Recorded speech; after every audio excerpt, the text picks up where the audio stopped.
আপনার অমাবস্যার দিন আপনি কি জানেন ভগবানকে কোন কালারের কাপড় দান করলে আপনার সমৃদ্ধি বাড়বে?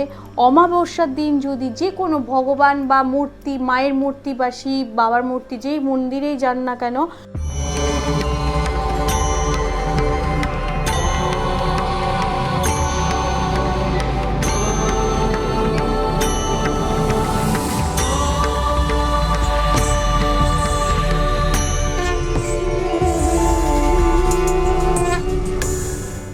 নমস্কার, আমি চন্ডিমা দিদি বলছি। আপনার অমাবস্যার দিন আপনি কি জানেন ভগবানকে কোন কালারের কাপড় দান করলে আপনার সমৃদ্ধি বাড়বে?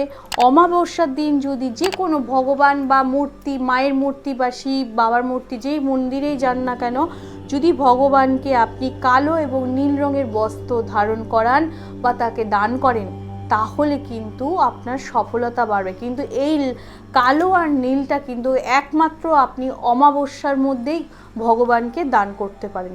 তো অমাবস্যার দিন ভগবানকে এই নীল আর কালো দান করান। আর পূর্ণিমার দিন ভগবানকে কী কালারের বস্ত্র দান করাবেন?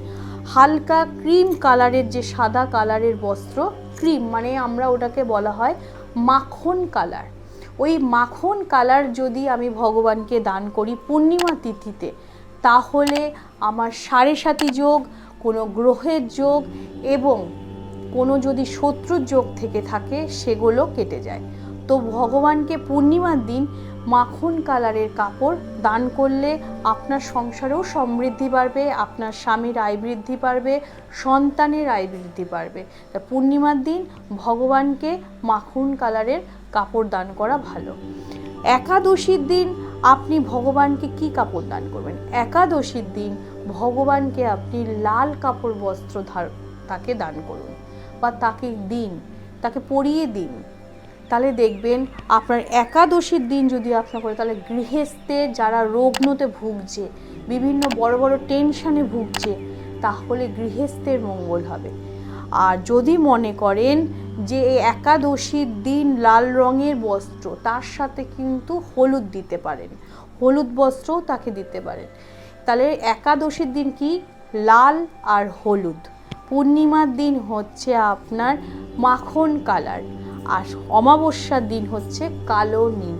এই যে এগুলো বলার আমার একটাই উদ্দেশ্য, সবাই সবার মতো করে মনের দিক দিয়ে, অন্তর দিয়ে ভক্তি করে নিজের ঘরে ঠাকুর সাজায় বিভিন্ন কালারের কাপড় দিয়ে। পূর্ণিমার দিন ঘরে পুজো দিচ্ছেন, কিন্তু আপনাকে যে পূর্ণিমার দিন যে ভগবানকে কোন কাপড় পরালে ভগবান সন্তুষ্ট হয় এবং আপনার ঘরে মঙ্গল হয়, সেটা কিন্তু আপনি জানেন না। আপনি অন্য বিভিন্ন কালো বা বিভিন্ন রকম কালারই করছেন, কিন্তু এতে আপনি যতই পুজো পাঠ করুন আপনার ঘরে কোনো রকমই সফলতা আসবে না। এগুলো যেগুলো আমি বলছি একটু মেনে চলুন।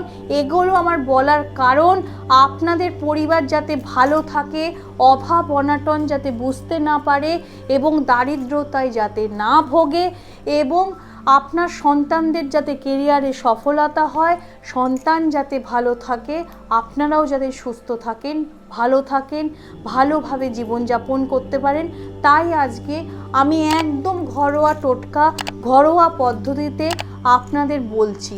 এই বিষয়টা নিয়ে যখন আপনি অন্য কোনো জ্যোতিষতান্ত্রিকের কাছে যাবেন, কারি টাকা নিয়ে নেবে, আপনাদের বুঝিয়ে কারি টাকা নিয়ে বিভিন্ন ধরনের জিনিস দেবে, কিন্তু সফলতা পাবেন না। এই কারণটাই আমার, যে টাকা না নষ্ট করে সঠিক সফলতা মেনে চলুন, সঠিক পথে মেনে চলুন। আপনাদের অভাব অনটন, দারিদ্র, কেরিয়ারে বাধা, সন্তান অভাব তো কোনোটাই কিচ্ছু হবে না।